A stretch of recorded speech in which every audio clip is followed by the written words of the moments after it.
2章、人間と天使の同胞性。私たちは皆さんに人間と天使の同胞性についてお話ししたいと思います。これが一大同胞であることはもともとそうなのですが、これを知る人はほとんどいません。人類同胞といえばすぐ低次元の心で社会的平等とか財産の共有、平等な分配と考えます。これは地上的なものの考え方による同胞の概念です。私どもが今語ろうとしている同胞とはこれではありません。人類は霊的な血縁によってお互いが兄弟です。資源において人はすべての生命の火花としてロゴスから放たれました。すべての人は同じ本質を持っており、すべての人が思考なる親の子供たちです。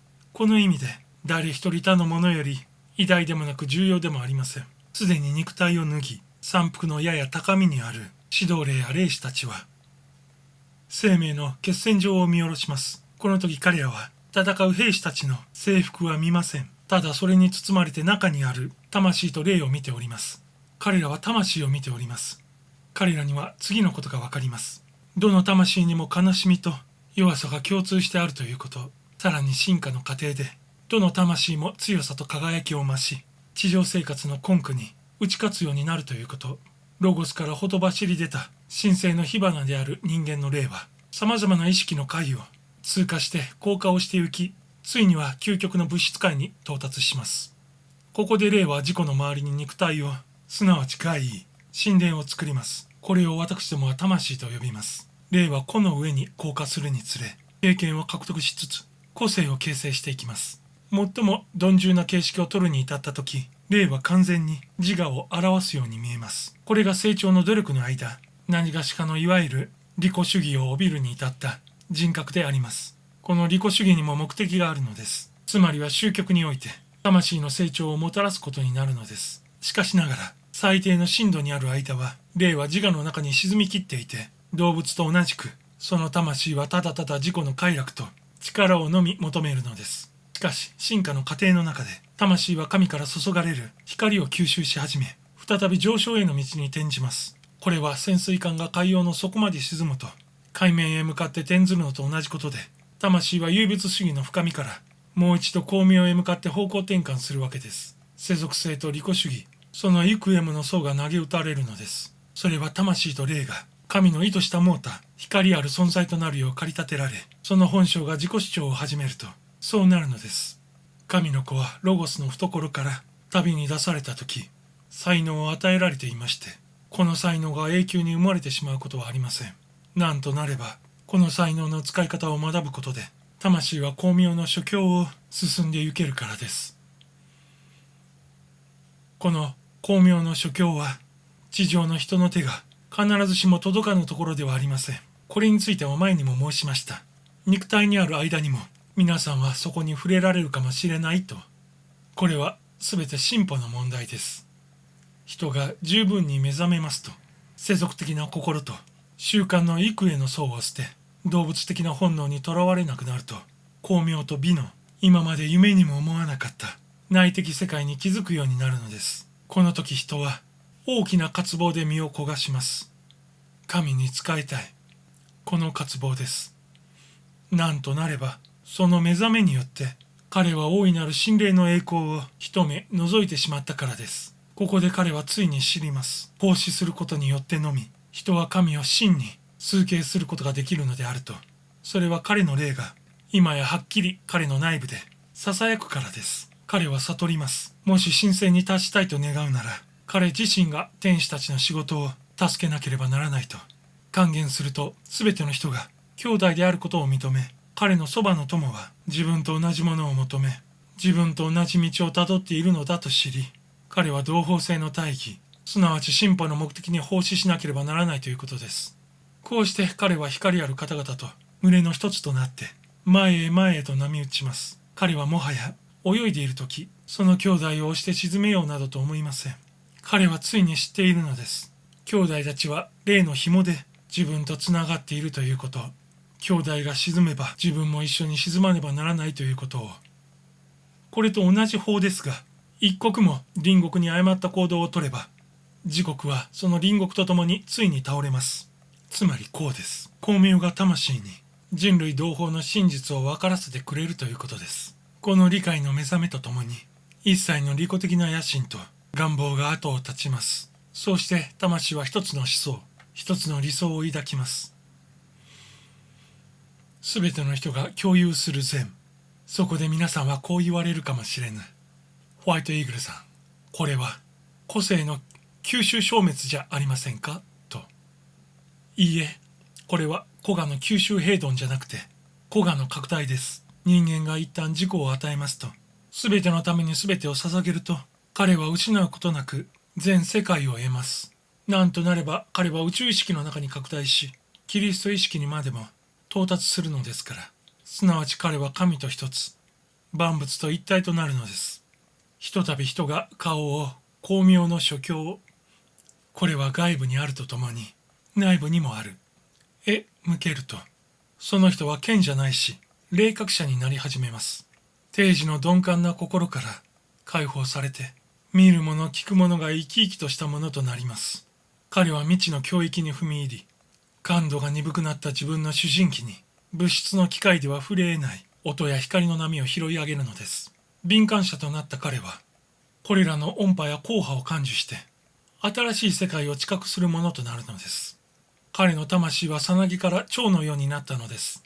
だが、このような素晴らしい黎明は、人が死んで肉体を脱げばそうなると思ってはいけません。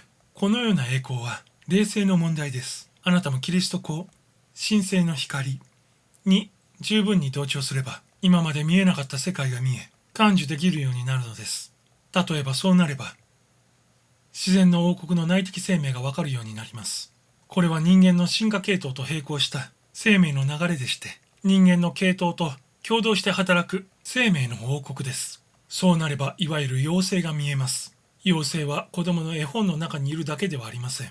実在です。進化計画の中に固有の目的を持つものです。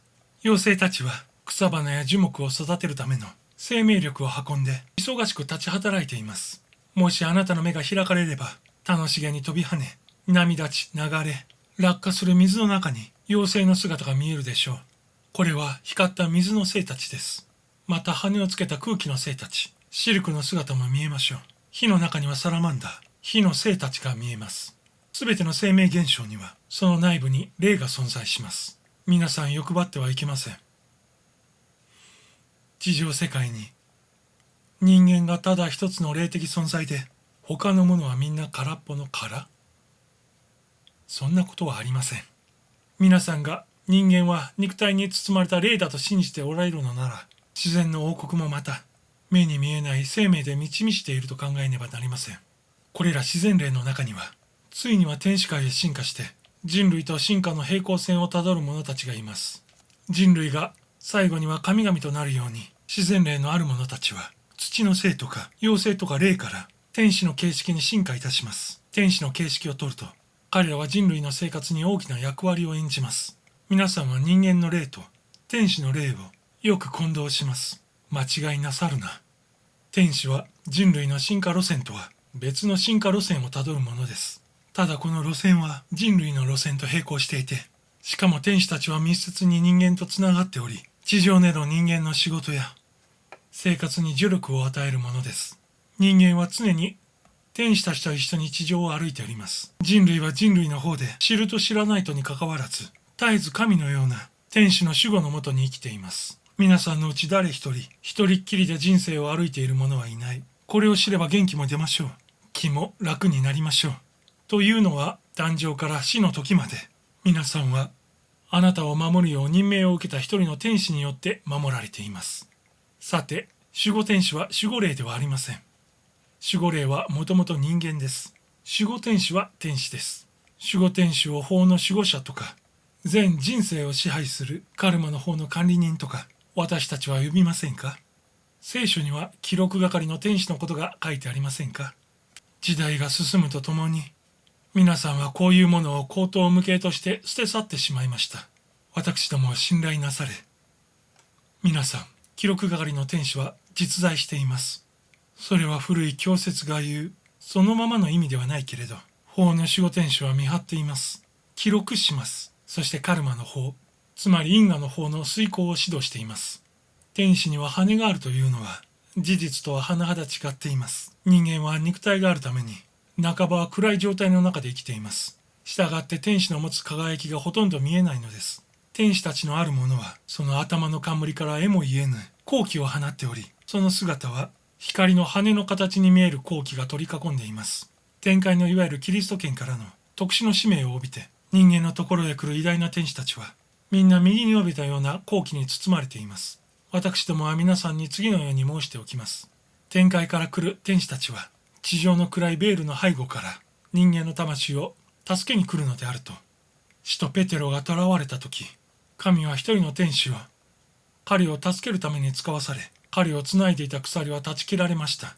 天使はペテロに触れ、私に従えと言うと、ペテロはすぐにこれに従いました。皆さんもまた神のお使いには油断なく直ちに従わねばなりません。すなわち真理の声には素直であらねばなりません。ペテロのように、その時あなたは地上の鎖から解かれ、自由の天地へと入るのです。私どもが語っている天使たちとは、これまで一度も人間の肉体を持ったことがありません。したがって人間の方で感情の統制ができるまでは、天使は人間に近づくことができません。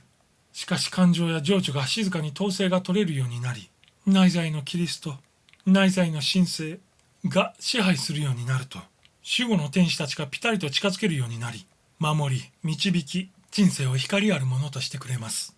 ああ、あなた方に、いつの日か目が開かれた時、人間が天使たちから受け取る、かの美と助力について分からせてあげられたら、天使たちは人間の進歩を助けること、人間が同胞に奉仕する、その助力をすること、それが彼らの目的なのです。さて皆さん、神の恵みを、また神が皆さんに宇宙の栄光を理解する力をお与えなさいますように。どうか皆さん、日々の義務の道をしっかりとお歩きなされ、それが天使たちの友情と愛を確実にするもの、それが天使たちの協力と指導を確保する道、されば皆さんが土の囚われの恐怖から放たれた魂を訪れるかの永遠の平和を見出すものとなり得ますよう。